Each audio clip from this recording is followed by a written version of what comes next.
Hi viewers, welcome to TechZonerscnc YouTube channel to all. இன்றைக்கி இந்த வீடியோவில் நம்ம என்ன பார்க்க போகிறோன்னா ஓடி அண்ட் டைடி சாம்பர் பற்றி தான் இந்த வீடியோவில் நம்ம பார்க்க போகிறோம்.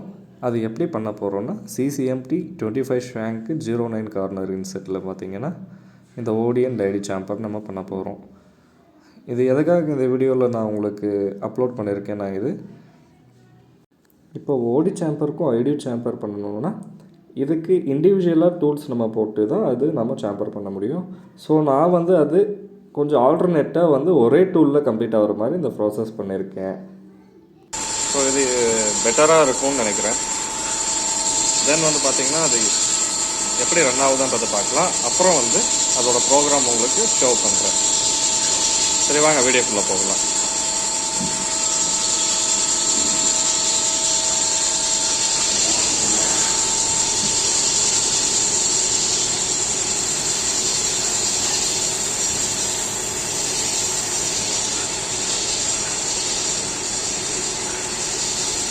ஓடி சாம்பர் ஆகிடுச்சு, டேரக்ஷன் சேஞ்ச் ஆகிட்டு திரும்ப ஐடி சாம்பர் ஆகுது. அவ்வளோதான், பார்ட் கம்ப்ளீட் ஆகுது. இப்போ நான் 0.5 சாம்பர் இன்புட் பண்ணியிருக்கேன். ஐடிலையும் 0.5 இருக்குது, ஓடிலையும் 0.5 தான். சரி, வாங்க அடுத்து இந்த ப்ரோக்ராம் எப்படி நான் மேக் பண்ணியிருக்கேன்றது உங்களுக்கு எக்ஸ்பிளைன் பண்ணுறேன். ஓகே பஸ், இப்போ நம்ம அந்த பார்ட் எப்படி ரன் ஆச்சுன்றதை நம்ம பார்த்தோம். தென் இந்த ப்ரோக்ராம் உங்களுக்கு நான் எக்ஸ்பிளைன் பண்ணுறேன் என்னன்ட்டு. என்னொன்று என்னோடய black number, first black number. அது G0னா ப்ராஃபிட் ப்ராவிஸு. X200னா எனக்கு இந்த கரெக்ட் ஹோம் பொசிஷன் ஜீரோக்கு போயிட்டு திரும்ப வர்றது ரொம்ப லாங்குன்றதுனால டிஸ்டன்ஸ் நான் கிட்ட வச்சுருக்கேன். அதுக்கு நான் X டயமீட்டர் 200லையும் Z லென்த் 150 வச்சுருக்கேன். நெக்ஸ்ட்டு டூல் நம்பர் கால் ஆகுது. அடுத்து G97 கான்ஸ்டன்ட் சர்ஃபேஸ் ஃபீல்டா S900 கொடுத்துருக்கேன். கவுண்டர் கிளாக்வைஸ் டைரக்ஷன் என்னோட டூலு.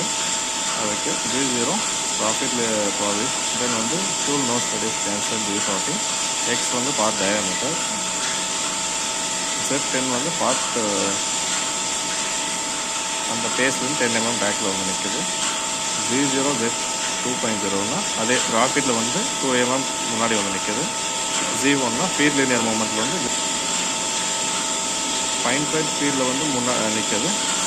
X72.0 அந்த டயாமீட்டருக்கு கீழே இறங்குது. தென்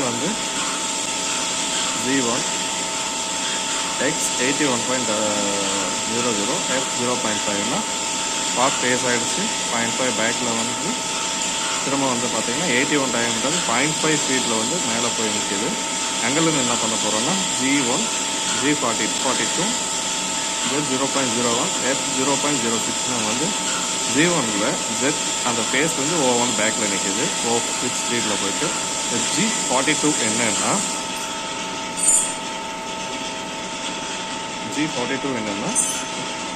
G42 code will enable the right combination to the right of the tool path. அப்படின்னா இந்த டூல் ஓடி சாம்பர் பண்ணுறதுக்கு நம்ம G42 யூஸ் பண்ணணும். அதுக்காக நம்ம G42 யூஸ் பண்ணியிருக்கோம். இதுதான் எனக்கான மீனிங்கு. நெக்ஸ்ட் X82 83 என்னோட பார்ட்டோட டயாமீட்டர் 1 mm கீழே நிற்கிது. அதில் 0.5 சாம்பர் ஆகிட்டு பேக்கில் அடுத்து ஐடி சாம்பர். இது மேலே இருக்கிற ஓடி சாம்பர் எல்லாருக்கும் நம்மளுக்கு தெரியும். இந்த ஐடி சாம்பர் எப்படின்னா G0 G40 X76.0 M3. நான் இங்கே பார்த்தீங்கன்னா நான் ஸ்பிண்டல் ஸ்டாப் பண்ணியிருக்கேன் M5. ஓடி சாம்பர் ஆகிடுச்சு, ஸ்பிண்டல் ஸ்டாப் ஆகிடுச்சு. தென் அங்கேருந்து டைரக்ஷன் சேஞ்ச் பண்ணிக்கிறேன், கிளாக் வைஸ் டைரக்ஷன். எதுக்கு அந்த கிளாக் வைஸ் டைரக்ஷன் நான் சொல்கிறேன்னா, இந்த டூல் எட்ஜு பார்த்திங்கன்னா ஓடி சாம்பருக்கு கவுண்டர் கிளாக் வைஸில் ரொட்டேட் ஆகும். ஓடி சாம்பர் ஆகிடுது.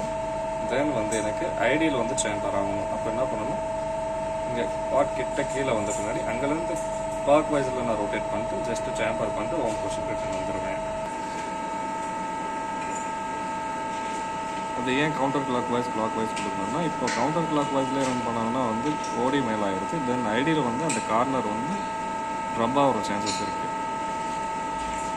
ஸோ அதனால் நீங்கள் கண்டிப்பாக வந்து G41 தான் ஐடிக்கு கொடுப்போம். இப்போ ஏன் G42 கொடுத்துருக்காங்கன்னு சொல்லிட்டு கன்ஃபியூஸ் பண்ணிக்க வேண்டாம்.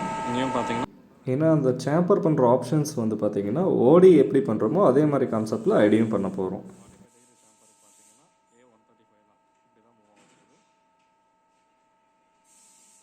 பார்த்தீங்கன்னாலே 45 டிகிரி சேம்பருக்கு பார்த்தீங்கன்னா A135 தான் இப்படி தான் மூவ் ஆகுது.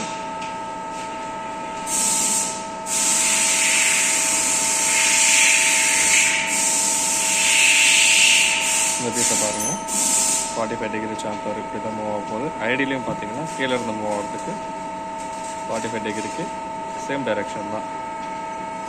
இது ஓடியிலிருந்து 45னா நம்ம A135 கொடுக்கணும். இன்கேஸ் நம்ம ஐடி டூல் கட்டிட்டு நம்ம சேம்பர் 45 டிகிரி கொடுக்குறோன்னா இங்கேருந்து A225 கொடுக்கணும். அப்போ 45 டிகிரி சேம்பர் மென்ஷன் ஆகும். நெக்ஸ்ட்டு பார்த்தீங்கன்னா வந்து அங்கேயும் வந்து கீழே டவுன் ஆகிடுச்சு. Z0.01 வந்து பேஸுக்கு பிச் ஆகாமல் ஓன் பேக்கில் நிற்குது. அப்போ என்னோடய ஐடி டயமீட்டர் வந்து 74 mm இருக்குது. அங்கே வந்து 75 74க்கு 1 mm சேம்பர் ஆகிடுச்சு. இப்போ 0.8 முன்னாடி போகுது. O1 எது கொடுத்துருக்குன்னா அங்கே ஸ்க்ராப் ஏதோ ஷார்ப்பாக இருக்கக்கூடாது. லொக்கேஷன் எதுவும் இங்கே ஷார்ப்பாக இருக்கக்கூடாது. அதனால் மட்டும்தான் நம்ம இந்த O1 கொடுத்துருக்கோம்.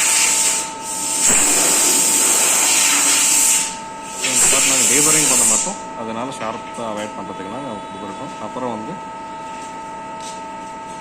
நோஸ் ரேடியன்ஸ் கேன்சல் ஆகிட்டு ரிட்டர்ன் வந்துடுது. ரிட்டர்ன் வந்து திரும்ப வந்து X200 Z150 mm லென்த்துக்கு வந்து எனக்கு இந்த பொசிஷனில் நிற்கிது.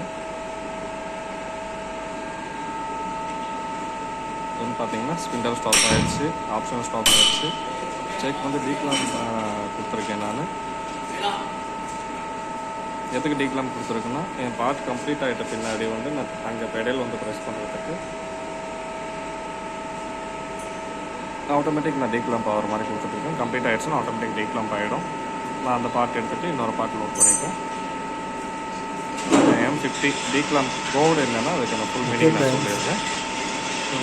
இந்த வீடியோ உங்களுக்கு பிடிச்சிருந்தா லைக் பண்ணுங்கள், ஷேர் பண்ணுங்கள், சப்ஸ்கிரைப் பார்த்தீங்கன்னா இவ்வளோ தாங்க. இது போல் புது வீடியோ நான் அப்டேட் பண்ணேன். எங்கள் சேனல் நீங்கள் சப்ஸ்கிரைப் பண்ணி பெல் ஐக்கான் கிளிக் பண்ணால் தான் உங்களுக்கு அந்த நோட்டிஃபிகேஷன் வரும். தேங்க்யூ ஃபார் வாட்சிங் to all. Have a nice day.